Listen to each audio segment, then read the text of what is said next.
हमारे देश में जहां एक और जुडिशरी की भूमिका संविधान संरक्षक की है, वहीं लेजिस्लेचर नागरिकों की आकांक्षाओं का प्रतिनिधित्व करता है। मुझे विश्वास है कि संविधान की इन दो धाराओं का ये संगम, ये संतुलन देश में प्रभावी और समयबद्ध न्याय व्यवस्था का रोडमैप तैयार करेगा। मैं आप सभी को इस आयोजन के लिए हृदय से शुभकामनाएं देता हूं। साथियों, मुख्यमंत्रियों और मुख्य न्यायाधीशों की ज्वाइंट कॉन्फ्रेंस पहले भी होती आई है और उनसे हमेशा देश के लिए कुछ न कुछ नए विचार भी निकले हैं, लेकिन ये इस बार ये जो आयोजन अपने आप में और भी ज्यादा खास है। आज ये कॉन्फ्रेंस एक ऐसे समय में हो रही है जब देश अपनी आजादी का अमृत महोत्सव मना रहा है। आजादी के इन 75 सालों ने जुडिशरी और एग्जीक्यूटिव दोनों के ही रोल्स और रिस्पांसिबिलिटीज को निरंतर स्पष्ट किया है। जहां जब भी जरूरी हुआ, देश को दिशा देने के लिए ये रिलेशन लगातार इवॉल्व हुआ है। आज आजादी के अमृत महोत्सव में जब देश नए अमृत संकल्प ले रहा है, नए सपने देख रहा है, तो हमें भी भविष्य की तरफ देखना होगा। 2047 में जब देश अपनी आजादी के 100 साल पूरे करेगा, तब हम देश में कैसी न्याय व्यवस्था देखना चाहेंगे। हम किस तरह अपने जुडिशियल सिस्टम को इतना समर्थ बनाएं कि वो 2047 के भारत की आकांक्षाओं को पूरा कर सके, उन पर खरा उतर सके। ये प्रश्न आज हमारी प्राथमिकता होना चाहिए। अमृत काल में हमारा विजन एक ऐसी न्याय व्यवस्था का होना चाहिए जिसमें न्याय सुलभ हो, न्याय त्वरित हो और न्याय सबके लिए हो। साथियों, देश में न्याय की देरी को कम करने के लिए सरकार अपने स्तर से हर संभव प्रयास कर रही है। हम जुडिशियल स्ट्रेंथ को बढ़ाने के लिए प्रयास कर रहे हैं। जुडिशियल इंफ्रास्ट्रक्चर को बेहतर करने की कोशिश चल रही है। केस मैनेजमेंट के लिए आईसीटी के इस्तेमाल की शुरुआत भी की गई है। सबऑर्डिनेट कोर्ट्स और डिस्ट्रिक्ट कोर्ट से लेकर हाई कोर्ट तक वैकेंसीज को भरने के लिए भी प्रयास हो रहे हैं। साथ ही जुडिशियल इंफ्रास्ट्रक्चर को मजबूत करने के लिए भी देश में व्यापक काम हो रहा है। इसमें राज्यों की भी बहुत बड़ी भूमिका है। साथियों, आज पूरी दुनिया में नागरिकों के अधिकार के लिए, उनके सशक्तिकरण के लिए टेक्नोलॉजी एक इंपॉर्टेंट टूल बन चुकी है। हमारे जुडिशियल सिस्टम में भी टेक्नोलॉजी की संभावनाओं से आप सब परिचित हैं। हमारे ऑनरेबल जजेस समय समय पर इस विमर्श को आगे भी बढ़ाते रहे हैं। भारत सरकार भी जुडिशियल सिस्टम में टेक्नोलॉजी की संभावनाओं को डिजिटल इंडिया मिशन का एक जरूरी हिस्सा मानती है। उदाहरण के तौर पर ई कोर्ट्स प्रोजेक्ट को आज मिशन मोड में इंप्लीमेंट किया जा रहा है। सुप्रीम कोर्ट ई कमेटी के मार्गदर्शन में जुडिशियल सिस्टम में टेक्नोलॉजी इंटीग्रेशन और डिजिटाइजेशन का काम तेजी से आगे बढ़ रहा है। मैं यहां उपस्थित सभी मुख्यमंत्रियों और हाईकोर्ट के सभी चीफ जस्टिस से भी आग्रह करूंगा कि इस अभियान को विशेष महत्व दें, इसे आगे बढ़ाएं। डिजिटल इंडिया के साथ जुडिशरी का ये इंटीग्रेशन आज देश के सामान्य मानवी की अपेक्षा भी बन गई है। आप देखिए, आज कुछ साल पहले डिजिटल ट्रांजैक्शन को हमारे देश के लिए असंभव माना जाता था। लोगों को लगता था, लोग शक करते थे, अरे ये हमारे देश में कैसे हो सकता है। और ये भी सोचा जाता है इसका स्कोप केवल शहरों तक ही सीमित रह सकता है, उससे आगे बढ़ नहीं सकता है। लेकिन आज छोटे कस्बों और यहां तक गांवों में भी डिजिटल ट्रांजैक्शन आम बात होने लगी है। ये पूरे विश्व में पिछले साल जितने डिजिटल ट्रांजैक्शन हुए उसमें से 40% डिजिटल ट्रांजैक्शन भारत में हुए हैं।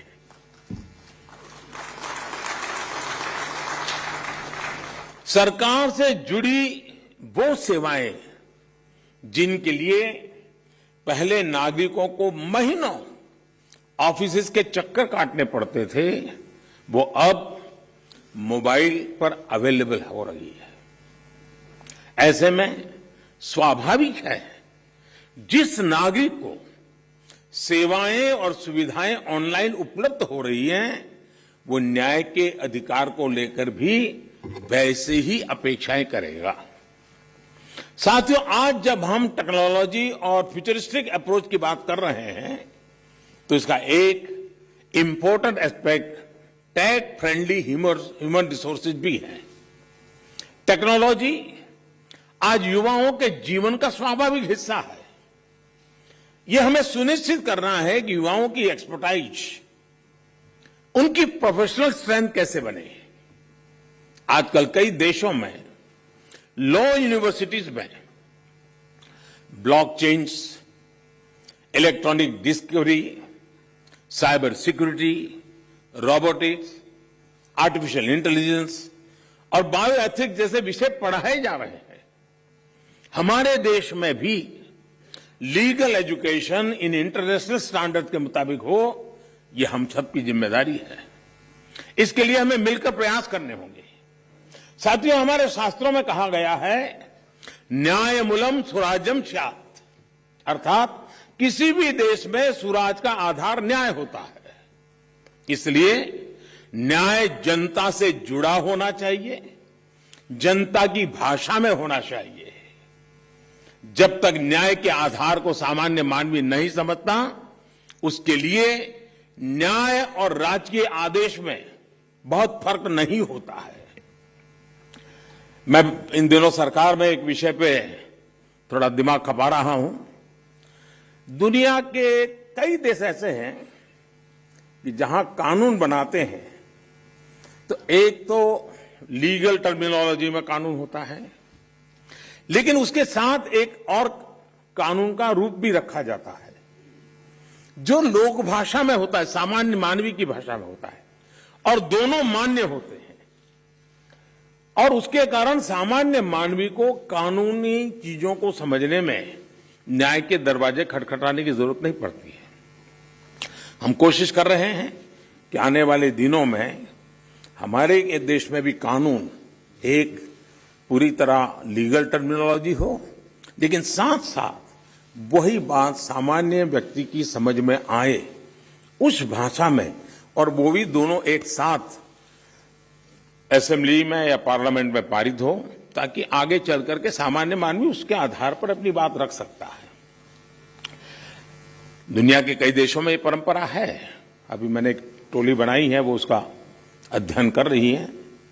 साथियों, हमारे देश में आज भी हाई कोर्ट्स और सुप्रीम कोर्ट की सारी कार्यवाही इंग्लिश में होती है। और मुझे अच्छा लगा सीजेआई ने स्वयं ने इस विषय को स्पर्श किया, तो कल अखबारों को पॉजिटिव खबर का अवसर तो मिलेगा अगर उठा ले तो।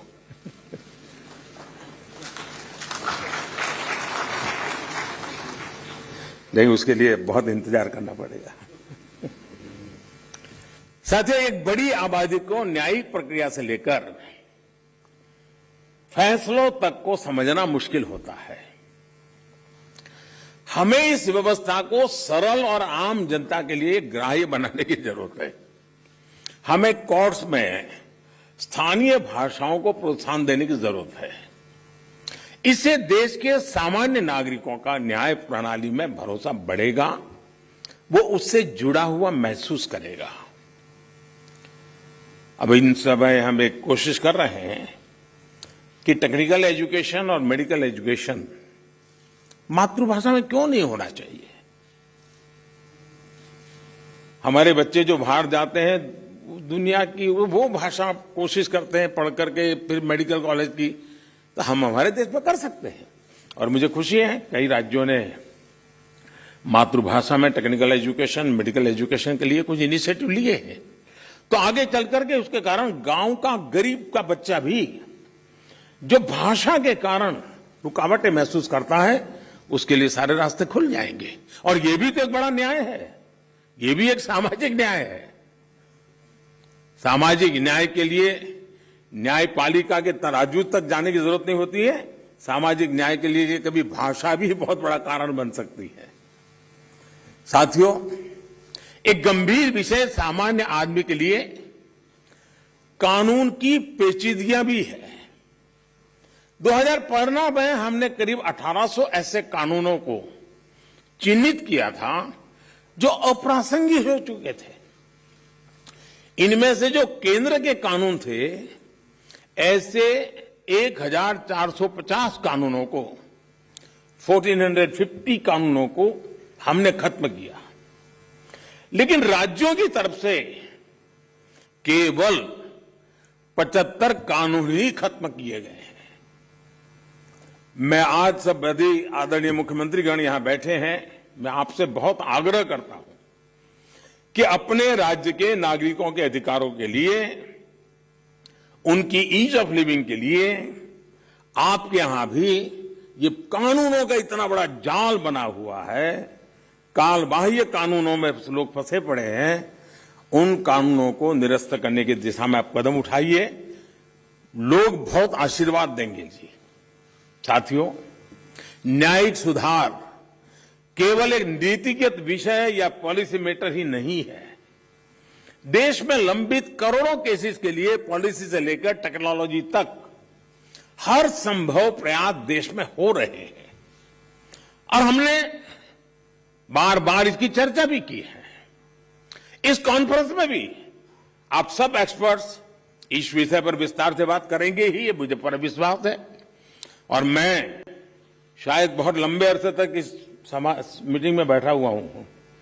शायद जजीज को ऐसी मीटिंग में आने का जितना अवसर मिला होगा, उससे ज्यादा मुझे मिला है क्योंकि मैं कई वर्षों तक मुख्यमंत्री के रूप में इस कॉन्फ्रेंस में आता रहता था। अब यहां बैठना मौका आ गया है तो यहां से आता रहता हूं। तो एक प्रकार से मैं इस महफिल में सीनियर हूं।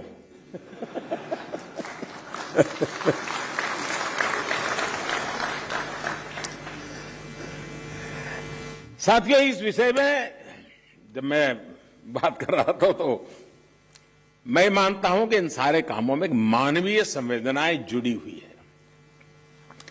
मानवीय संवेदनाओं को भी हमें केंद्र में रखना ही होगा। आज देश में करीब 3.5 लाख प्रिजनर्स ऐसे हैं जो अंडर ट्रायल है और जेल में है। इनमें से अधिकांश लोग गरीब या सामान्य परिवारों से। हर जिले में डिस्ट्रिक्ट जज की अध्यक्षता में एक कमेटी होती है ताकि इन केसेस की समीक्षा हो सके, जहां संभव हो बेल पर उन्हें रिहा किया जा सके। मैं सभी मुख्यमंत्रियों और हाई कोर्ट के जजेस से अपील करूंगा कि मानवीय संवेदनाओं, उन संवेदनाओं और कानून के आधार पर इन मामलों को भी अगर संभव हो तो प्राथमिकता दी जाए। इसी तरह न्यायालयों में और खासकर स्थानीय स्तर पर लंबित मामलों के समाधान के लिए मध्यस्थता, मीडिएशन भी एक महत्वपूर्ण जरिया है। हमारे समाज में तो मध्यस्थता के जरिए विवादों के समाधान की हजारों साल पुरानी परंपरा है। आपसी सहमति और परस्पर भागीदारी ये न्याय की अपनी एक अलग मानवीय अवधारणा है। अगर हम देखें तो हमारे समाज का वो स्वभाव कहीं न कहीं अभी भी बना हुआ है। हमने हमारी उन परंपराओं को खोया नहीं है। हमें इस लोकतांत्रिक व्यवस्था को मजबूत बनाने की जरूरत है। और जैसे चीफ साहब ने ललित जी की तारीफ की, मैं भी करना चाहूंगा। उन्होंने पूरे देश में भ्रमण किया, हर राज्य में गए इस काम के लिए, और सबसे बड़ी बात है कोरोना काल में गए।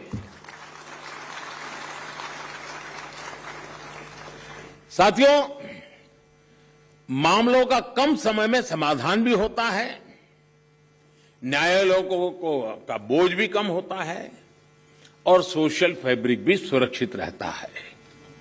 हमने इसी सोच के साथ संसद में मीडिएशन बिल को भी एक अम्ब्रेला लेजिस्लेशन के रूप में भी पेश किया है।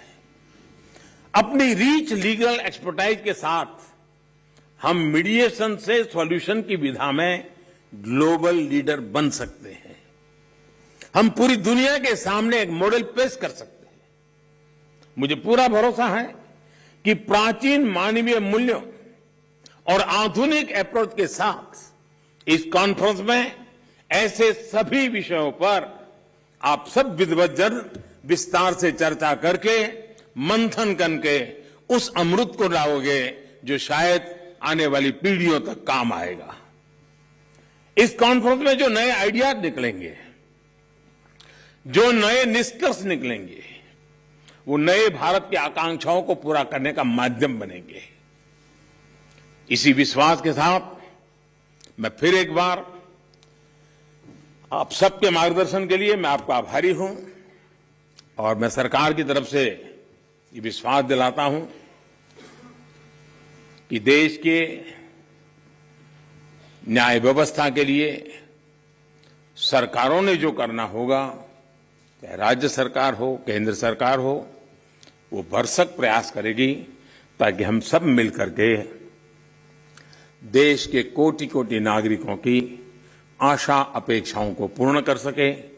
और 2047 में देश जब आजादी के 100 साल मनाए, तब हम न्याय के क्षेत्र में भी और अधिक गौरव के साथ, और अधिक सम्मान के साथ, और अधिक संतोष के साथ आगे बढ़े। यही मेरी बहुत बहुत शुभकामना है।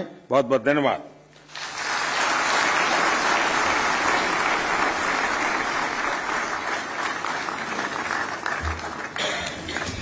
कोटिशः धन्यवाद माननीय प्रधानमंत्री जी आपकी प्रेरणा के लिए। और अब हमारा अनुरोध है माननीय केंद्रीय विधि एवं न्याय राज्य मंत्री प्रोफेसर SP सिंह बघेल जी से कि कृपया आभार प्रकट करें।